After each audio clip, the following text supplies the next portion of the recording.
नमस्ते, मेरा नाम डॉक्टर अरविंद किंगर है और मैं अपोलो हॉस्पिटल में सीनियर ईएनटी कंसल्टेंट की तरह काम करता हूँ। आज हम एक छोटा सा टॉपिक डिस्कस करेंगे नाक की एलर्जीज़ के बारे में, जो कि बहुत ही कॉमन चीज़ है। नाक की जो एलर्जीज़ होती हैं उनको हम एलर्जिक राइनाइटिस बोलते हैं।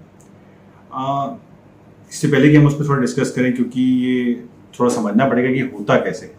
तो अगर आप लोग को दिख रहा हो ये, तो हमारा जैसे नाक ऐसा होता है और नाक के अंदर छोटी छोटी सी बोन्स होती है जिनको हम कॉन्का बोलते हैं, और उसमें एक लेयर होती है अंदर की, इसको म्यूकोजा कहते हैं। ये म्यूकोजा जो है ये पूरे का पूरा अंदर नोज को कवर करती है, और इस पूरे के पूरे म्यूकोजा में ऐसे छोटे छोटे छोटे से सेल्स होते हैं। इन सेल्स के बीच में एक दो स्पेशल सेल्स जो मैंने मोटे मोटे बना रखे हैं, ये बेसिकली मास्ट सेल्स या बेसोफिल्स कहते हैं। ये इम्यून सिस्टम को बिलोंग करते हैं और इनमें IgE एंटीबॉडी होता है।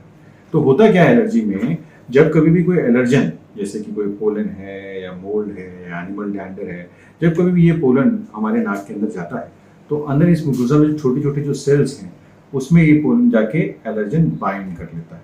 इससे IgE से बाइंड करता है। जैसे ये बाइंड करता है तो इनको सिग्नल मिलता है कि भाई कुछ फॉरेन बॉडी। नॉर्मल लोगों में इसे हम रिएक्शन कहते हैं, छोटी मोटी एक आधो छींक आती है, थोड़ा बहुत नाक से पानी आता है। जो लोग एलर्जिक हैं उनमें यही रिएक्शन ना होकर ओवर रिएक्शन होता है, उसी को हम एलर्जी कहते हैं।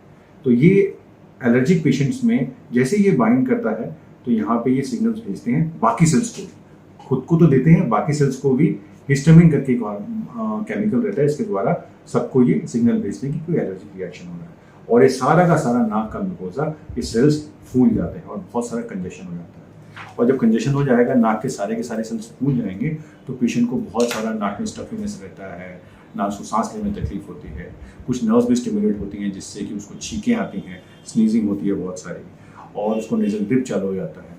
नाक के अंदर ही हमारी एक नली होती है जो आंखों से आती है, जिसे टीयर नेजल एक्राइमल ट्रैक्ट कहते हैं, जिससे आंखों के आंसू आते हैं। उसके आसपास जब सूजन होती है तो क्योंकि टीयर नहीं आ पाते तो आंख से भी पानी आना शुरू हो जाता है। कुछ थोड़ा बहुत सिक्रीशन गले में जाते हैं तो पेशेंट को बहुत सारा कंजेशन भी होता है। सिमिलरली बैक साइड में एक स्टिशियन ट्यूब करके ट्यूब रहती है जो कि नाक को कान से कनेक्ट करती है। अगर उसके आसपास सूजन होती है तो वो भी बंद हो जाता है। जब बंद होती है तो आपको कान में भी स्टफिनेस रहता है, तो पेशेंट आपके पास स्नीजिंग, नेजल डिस्चार्ज और ईयर स्टफिनेस, आंखों से पानी आना, इन सब चीज़ों के साथ आता है। ऐसे पेशेंट को हम इनको डायग्नोसिस कैसे बनाएं? जैसे पेशेंट आया, हमको हिस्ट्री से मालूम पड़ जाता है कि ये नेजल एलर्जी है। फिर भी किस चीज़ से पर्टिकुलर एलर्जी है इसको पता करने के लिए कुछ टेस्ट होते हैं। आजकल बहुत कॉमन टेस्ट जो है वो स्किन प्रिक टेस्ट होता है, जिसमें हाथ में हम अलग अलग एलर्जी से टेस्ट कर सकते हैं। अगर किसी एक ऐसे एलर्जन से बहुत ज़्यादा एलर्जी डिटेक्ट होती है तो उसके अगेंस्ट हम इम्यूनोथेरेपी दे सकते हैं। वो भी लॉन्ग टर्म में 100% तो नहीं, पर हाँ काफ़ी लोगों को से आराम मिलता है। अगर हाल फिलहाल की बात करें उसमें टेस्ट जो इमीडिएट जो हम उसमें ट्रीटमेंट देते हैं, एक सबसे पहली चीज़ तो ये है कि अगर वो एलर्जन ही नहीं होगा नाक के अंदर जाने के लिए तो आपको स्नीजिंग को शुरू ही नहीं होगा वो रिएक्शन। तो सबसे पहली चीज़ तो है, जहाँ पे भी पोलेंस है या कोई ठंडा वेदर है, इन सब चीज़ों को अवॉइड करेंगे तो आप उस एलर्जिक रिएक्शन से बच सकते हैं। कहने का मतलब पहला ट्रीटमेंट ये है कि अवॉइड दी एलर्जन।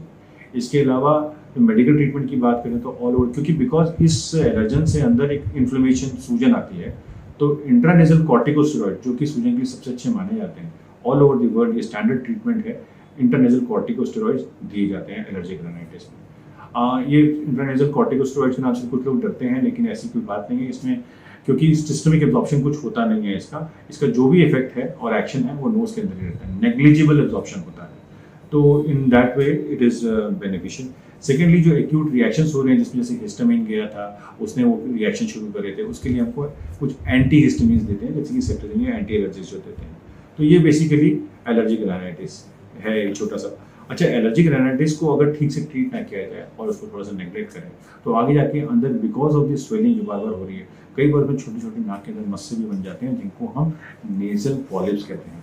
जैसे ये नाक मैंने आपको पहले भी दिखाया था, छोटा सा नाक फिर से बनाया है, उसमें से छोटे छोटे, कभी इतना बड़ा, कभी ये कहीं बड़े बड़े पॉलिप्स ऐसे बन जाएंगे। तो ये नेजल पॉलिप्स अगर बन जाएंगे तो ये in addition to the inflammation और नेजल ब्लॉकेज करेंगे। ऐसा देखा गया कि जिन लोगों को बहुत क्रॉनिक एलर्जीज रहती हैं उनमें पॉलिप बहुत ज़्यादा बनते हैं। पुराने लिटरेचर भी हमको ये बताता है कि अदर देन नेजल एलर्जीज, जिन पेशेंट्स को एस्पिरिन से एलर्जी है उन लोगों में भी ये पॉलिप कॉमनली मिलते हैं। तो और एस्थमा के पेशेंट में भी ये एसोसिएशन इसका देखा गया है। तो जो भी एस्थमेटिक हैं या एलर्जिक हैं एस्पिरिन को, उनको ध्यान रखना चाहिए एलर्जीज में खासकर। इनको डायग्नोसिस करने के लिए हम एक तो एग्जामिनेशन करते हैं पॉलिप को, देखने के लिए simple clinical examination nasal endoscopy कर सकते हैं, लेकिन कंफर्म करने के लिए कि पॉलिप कितने और कहाँ फैले हुए हैं उनको देखने के लिए हमें एक सीटी स्कैन कराना पड़ता है साइनसेस का। उससे सारी पिक्चर क्लियर हो जाती है कि ये साइन पॉलिप्स कहाँ कहाँ पे फैले हैं। डिपेंडिंग अपॉन ये कि कितने पॉलिप्स हैं, जनरली थोड़े बहुत हैं तो हम मेडिसिन से ट्रीट करते हैं, अगर ज़्यादा हैं तो फिर हमको फेवर सर्जरी करनी पड़ती है। ये सर्जरी एंडोस्कोप से होती है, बाहर कोई चीरा नहीं आता, और एंडोस्कोपिकली हम सारे के सारे पॉलिप्स को क्लियर करके आ जाते हैं। और एलर्जी की इस सर्जरी के बाद भी पेशेंट को एंटी एलर्जिक्स पे रहना पड़ता है और एलर्जन से अवॉइड करना पड़ेगा, नहीं तो फिर दोबारा भी हो सकता है, तो ये ध्यान रखना पड़ता है। ठीक है, और किसी चीज़ से अगर एलर्जी है तो कोशिश करनी चाहिए कि उस एलर्जी को भी हम ट्रीट करें ताकि ये दोबारा ना हो। एलर्जी जो है आगे, अगर देखिए नोज के साथ में उसके नेबरहुड में साइनसेस भी बहुत सारे रहते हैं। जैसे कि मैं बताऊँ, ये खराब सा डायग्राम है, लेकिन ये जैसे किसी का फेस है और ये आंखें हैं, ये नोज है, तो और ये छोटे छोटे साइनसेस है, ये मैक्सिलरी साइनस कहलाता है और ये फ्रंटल साइनस कहलाता है। मैंने दो जो बना रखे हैं, और भी इसके अलावा दो साइनसेस होते हैं, जिसमें स्फेनॉइड साइनस और एक एथमोइडल साइनस, इस तरीके के साइनसेस होते हैं। ये साइनसेस जो है ये जो साइनसेस जो है हमारे, ये कनेक्टेड होते हैं, क्या कहते हैं कि नोज के साथ। yes. तो ये जो साइनसेस हैं ये नोज के साथ विसिनिटी में रहते हैं, नोज के एलर्जीज होती हैं, अगर ये टाइमली ट्रीट ना हो तो ये साइनसेस भी, क्योंकि नोज के अंदर जो स्किन है और जो म्यूकोजा है अंदर, जिसको म्यूकोजा कहते हैं, वो साइनसेस के साथ कंटिन्यूशन में है। तो जहाँ पे जब नोज की एलर्जी होगी या नोज का इन्फ्लेमेशन होगा तो similarly at the same time sinuses का भी हो जाएगा। और वो साइनसेस का जो रहता है तो वो that comes with pain, headache, जहाँ पे साइनसेस है वहाँ पे टेंडरनेस रहता है, पेशेंट को कई बार कफ, फीवर, और कई बार स्मेल भी नहीं है, स्मेल में या टेस्ट में भी दिक्कत होती है बिकॉज नाक उसका बंद रहता है। तो इसलिए इनको एलर्जीज को वहीं पर ट्रीट करें ताकि साइनोसाइटिस आगे में कन्वर्ट ना हो, साइनोसाइटिस में कन्वर्ट ना हो। जो मेजर कारण है साइनोसाइटिस के, मेजॉरिटी ऑफ टाइम वो वायरल होता है, 98% टाइम वो वायरल ही रहता है और खुद ही सबसाइड करता है। छोटे मोटे मेडिसिन जो हम सिम्टोमेटिक मेडिसिन देते हैं तो ठीक हो जाता है। कई बार it is associated with high fever और साइनसेस में आपको पस में मिलता है, तो ऐसी कंडीशन में ये बैक्टीरियल इन्फेक्शन होता है जिसमें you require antibiotics, nasal decongestant और एग्रेसिव ट्रीटमेंट करना पड़ता है। इसको बेसिकली हम जो इसका जो डायग्नोसिस है वो भी कई बार एंडोस्कोपी और सीटी स्कैन से ही बनता है। इन राइनोसाइनोसाइटिस को या साइनोसाइटिस को हम बेसिकली 3 कैटेगरी में डिवाइड करते हैं। एक तो एक्यूट होता है जिसमें सिम्टम 4 हफ्ते के अंदर खत्म हो जाता है। दूसरा होता है सब एक्यूट जो कि 4 से 12 हफ्ते तक रहता है, और जो उससे ज़्यादा रहता है उसको हम क्रॉनिक कहते हैं। ये सारी की सारी चीज़ें हमको डिपेंडिंग अपॉन द हिस्ट्री उससे है। सेकेंडली, अगर जिनके सिम्टम 10 दिन के अंदर खत्म हो जाते हैं तो जनरली हम मान के चलते हैं कि वायरल ही था, सेल्फ सब्साइडिंग था। तो उससे कोई ऐसा होता है कि जिसको सिम्टम शुरू हुए हेडेक और मतलब साइनोसाइटिस से रिलेटेड और वो 10 दिन तक भी ठीक नहीं हो रहे हैं, फिर भी वैसे के वैसे बड़े चले जा रहे हैं, बने हुए हैं सिम्टम, इसका मतलब ये है कि वो बैक्टीरियल है। ऐसे केसेस में हमको फिर से एक लंबे समय तक एंटीबायोटिक की जरूरत पड़ती है। अगर ऐसा कई बार ऐसा भी देखा है कि शुरुआत में वायरल रहता है लेकिन उसके ऊपर सुपर एडेड बैक्टीरियल इन्फेक्शन रहता है, तो ये भी ऐसा भी फेस देखा गया है, ऐसा होता है। तो बेसिकली एक्यूट अगर कहीं पे भी कंडीशन होगी तो हम उसमें डिकंजेस्टेंस, म्यूकोलाइटिक, हाइड्रेशन ये सब देते हैं। अगर क्रॉनिक है मतलब वायरल में तो, और अगर बैक्टीरियल है अगर सस्पेक्ट कर रहे हैं तो हमको एंटीबायोटिक ऐड करना पड़ता है, और अगर क्रॉनिक है तो हमें एंटीबायोटिक थोड़ा लंबे समय तक देना पड़ता है।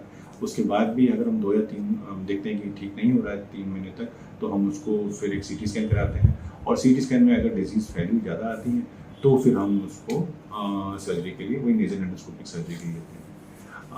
तो और इस समय में बहुत सारे लोग, क्योंकि सिम्टम बहुत कॉमन है, आजकल कोरोना भी है, तो उसमें लोगों को लगता है कि इन दोनों में डिफ्रेंशिएट कैसे करें।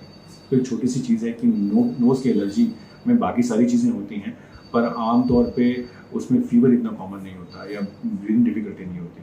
कोरोना के जो कोविड के जो पेशेंट्स हैं उनमें जनरली सोर थ्रोट ज़्यादा होता है, उनको ब्रीदिंग डिफिकल्टी होने लगती है, उनको बेसिकली थोड़ा लोअर रेस्पिरेटरी ट्रैक्ट में सिम्टम आते हैं, और जनरली ऐसे इन लोगों को स्नीजिंग नहीं होती। स्नीजिंग मतलब ये एलर्जी ही है। तो अगर आपको स्नीजिंग हो रही है और नाक से पानी आ रहा है तो मेरे ख्याल से सिंपल सा एलर्जी की फिनोमेना है। हाँ, अगर आपको ब्रीदिंग डिफिकल्टी है तो आपको हॉस्पिटल रिपोर्ट करना चाहिए टू रूल आउट कि कहीं कोरोना तो नहीं। तो ये सिंपल सी चीज़ है, और इसको अगर थोड़ा ध्यान रखेंगे तो मेडिसिन से बचे रहेंगे और अपने डॉक्टर को दिखाते रहिए, और बस।